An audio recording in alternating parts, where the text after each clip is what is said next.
السلام عليكم ورحمة الله وبركاته، ورجعنا لكم تاني وحواديت نور بعد غياب فترة طويلة بسبب الظروف اللي عندي. طبعا انا حبيت ان انا لازم اعمل اي حاجة ليكم، ارجع تاني ليكم. حدوتتنا النهاردة حدوتة حلوة جدا وشيقة جدا وكلها مغامرات. يلا بينا. بس قبل ما نبتدي الحدوتة اوعوا تنسوا لايك وشير للفيديو وسبسكرايب للقناة عشان كله يسمع ويستفيد. يلا بينا على الحدوتة، يلا بينا. كان يا مكان يا سادة يا كرام، ما يحلى الكلام إلا بذكر النبي عليه الصلاة والسلام. قصتنا النهاردة عن ملاح، مغامرات ملاح. قصتنا النهاردة هي من النصوص الأدبية اللي في مصر القديم، وسميناها أسماء كتيرة قوي، منها بحار السفينة الغارقة، الملاح الذي نجا، الملاح الغريق. ودي من المسميات اللي احنا بنرفضها لان هو ما غرقش. نجاة الملاح، قصة البحار، قصة جزيرة التعبان. وعايزة اقول لكم ان القصص دي او ان قصة البردية دي اتعملت في افلام قديمة زمان، افلام اجنبية. الحدوتة دي اتسجلت على البردية رقم 1115 اللي موجودة في متحف الأرميتاج في لينجراد، ودي بترجع الفترة بتاعتها للأسرة ال 12 وال 13. بتبتدي بواحد شايف واحد مهموم جدا، فبيقول له تعالى احكي لك اللي حصل معايا. طبعا اللي هيحكي معانا هنا وبطل القصة هو الملاح. بيقول له انا هقول لك اللي حصل معايا. أنا كنت رايح في رحلة لمناجم الملك، وكنا راكبين مركب طولها 120 ذراع وعرضها 40 ذراع، وكان عليها 120 من البحارة من خيرة شباب مصر. تمام.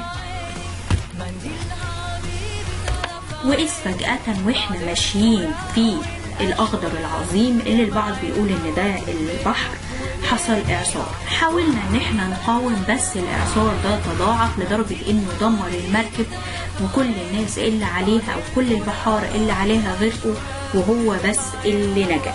ولقى نفسه موجود على جزيرة وقعد فيها 3 أيام وحيد من غير أي حاجة.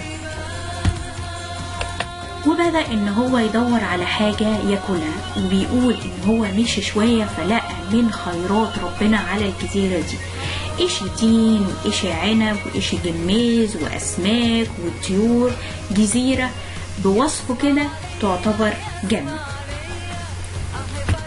وبعد ما كان وشبع من خيرات ربنا، إذ فجأة سمع صوت حاجة كده زي الرعد. فجأة ظهر قدامه تعبان ضخم. التعبان ده هو بيوصف ان طوله 30 ذراع، يعني اكتر من 16 متر. ووقف قدامه وفتح بقه وقال له انت مين اللي جابك هنا؟ ايه اللي جابك للجزيرة دي؟ رد عليا، هو انت ما بتردش ليه؟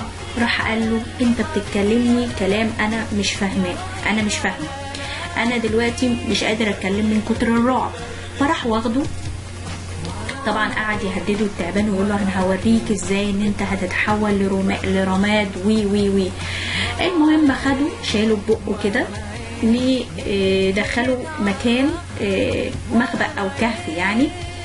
راح قال له رد عليا انت مين ومين اللي جابك هنا؟ فراح الملاح ده حكى له قصته، ان انا كنت على مركب ورايح المناجم الملك، والمركب كان طولها كذا وعليها 120 بحار من خيرة الشباب، وحصل الاعصار وي. راح التعبان قال له ما تخافش، ما تكونش مكشر عشان انت موجود قدامي. اكيد ربنا اراد ان انت تبقى موجود في الجزيرة دي، وعشان كده اتوجدت في الجزيرة دي دلوقتي، وانت هتقعد على الجزيرة دي لغاية لما تكمل 4 شهور، وبعد كده هتجيلك مركب تاخدك لبلدك تاني، وهترجع تاني في بلدك وهتموت في بلدك.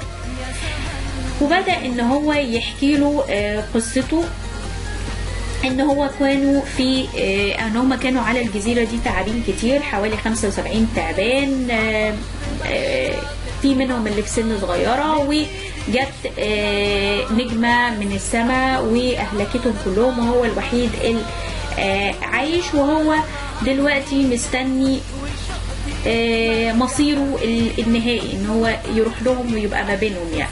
لكن انت هترجع بلدك وهتعيش ما بين بلدك وهتعيش ما بين وهتموت في بلدك. وفضل فعلا البحار ده موجود ال4 شهور، وبعد كده جت المركب زي ما التعبان تنبأ ليها ورجع لبلده تاني. فهو بيتكلم ان هو ايا كان اللي هيحصل لك فهو مقدر من ربنا. وعايزه اقول لكم ان في روايات كتير، وفي روايه حديثه اللي هي الروايه بتاعت انتيخريستوس كان بيتكلم عن قصة الملاح الناجي من الغرق، ولكن بيربطها بحاجة تانية خالص. فدي قصة من القصص الجميلة جدا والمغامرات الجميلة جدا اللي موجودة في تاريخ مصر القديمة. خلصت حدوتتنا النهاردة، حبيت ان انا ارجع لكم بحاجة كده فيها مغامرات واكشن. ما تنسوش لايك وشير للفيديو وسبسكرايب للقناة، واستنوني في حواديت تانية وحواديت نور. سلام عليكم.